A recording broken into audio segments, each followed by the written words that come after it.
అధికారికంగా ప్రారంభమైంది. ప్రస్తుతం మనతో పాటు హోంమంత్రి అనిత ఉన్నారు. ఆవిడతో మాట్లాడి మరిన్ని విషయాలు. మేడం, ఎలా కార్యక్రమం ఎలా జరుగుతుంది? మీరు చూస్తున్నారు కడపలో అంగరంగ వైభవంగా తెలుగుదేశం పార్టీ పండగ ఈరోజు మహానాడు జరుగుతోంది. నిజంగా ఊహించిన దానికంటే చాలా ఎక్కువ మంది ఇక్కడికి ప్రాంగణానికి రావటం, అదేవిధంగా వర్షం ఏమైనా ఇబ్బంది పెడుతుందేమోనని చాలామంది లోపల ఆనందపడ్డ సందర్భాలు కూడా ఉన్నాయి. అటువంటిది ఏమీ లేకుండా దిగ్విజయంగా ఒకటో రోజు కార్యక్రమం ఈరోజు నడుస్తూ ఉంది. ఈరోజు ఇందాకే మా పత్రికా సోదరులు అన్నారు, చంద్రబాబు నాయుడు గారు మీటింగ్ స్టార్ట్ అయ్యి చంద్రబాబు నాయుడు గారు స్పీచ్ స్టార్ట్ అయ్యే టైంకి సూర్యుడు కూడా మేఘాల మాట నుంచి బయటకు వచ్చారు అని. నిజంగా ఈరోజు మేము ఆ వర్షానికి ఏదైనా చిన్న లిటిల్ మీట్ ఇబ్బంది పడతామేమో అనుకున్నాం, కానీ అటువంటిది కూడా ఏమీ లేకుండా ప్రశాంతంగా తెలుగుదేశం పార్టీ పండగ వాతావరణంలో మహానాడు జరుపుకుంటుంది. ఈ మహానాడు 3 రోజుల పాటు జరగబోయే ఈ మహానాడుకి పెద్ద ఎత్తున కార్యకర్తలందరూ హాజరవుతున్నారు. అదేవిధంగా ఈరోజు సంస్థాగతంగా ఉన్న నియమాలని కూడా 6 నియమాలని కూడా ఈరోజు లోకేష్ బాబు గారు అనౌన్స్ చేయటం, ఇదంతా కూడా ఒక మంచి సూచన కింద మేము భావిస్తున్నాం. మీరు విజయంలోకి వచ్చిన తర్వాత మొదటి సభ ఎలా అనిపిస్తుంది? మొదటి సభ దట్టు కడప అనేసరికి చాలామందికి ఏంటంటే ఇది మాది, ఏదో వాళ్ళ అడ్డాలా ఫీల్ అయ్యి చాలా సందర్భాల్లో మాట్లాడిన సందర్భంలో ఈరోజు కడపలో సుమారుగా 10 నియోజకవర్గాలు 7 నియోజకవర్గాల్లో గెలుపొందిన పరిస్థితి కూడా ఈరోజు కనిపిస్తాం.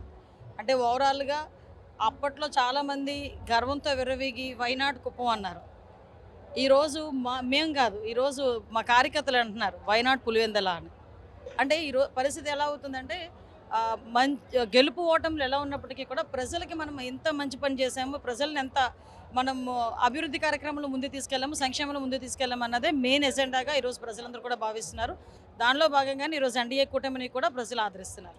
కడప గడ్డ మీద పెట్టడానికి ముఖ్యమైన కారణం జగన్కి చెక్ పెట్టడానికి అంటున్నారు. ఇది ఎంతవరకు?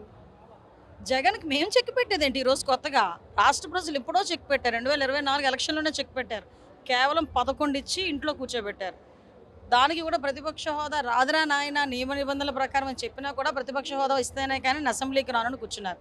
అంటే కనీసం ప్రజలు 11 మందిని గెలిపించినా కూడా అసెంబ్లీకి కూడా తీసుకురాలేని పరిస్థితిలో ఈరోజు జగన్మోహన్ రెడ్డి ఉన్నాడు. పైగా ప్రత్యేకంగా మేమేం చెక్ పెట్టక్కర్లేదు. మేము రాష్ట్రంలో అన్ని ప్లేసెస్లోని కూడా చేస్తాం. అదే అందులో భాగంగానే ఈరోజు కడపలో చేస్తున్నాం. మహానాడులో ఏమేమి నిర్ణయాలు తీసుకోబోతున్నారు?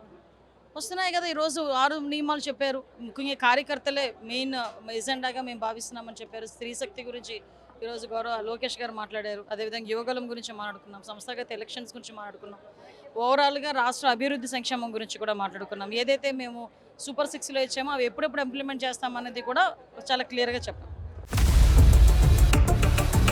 For latest updates on India Pakistan, download our TV Live app.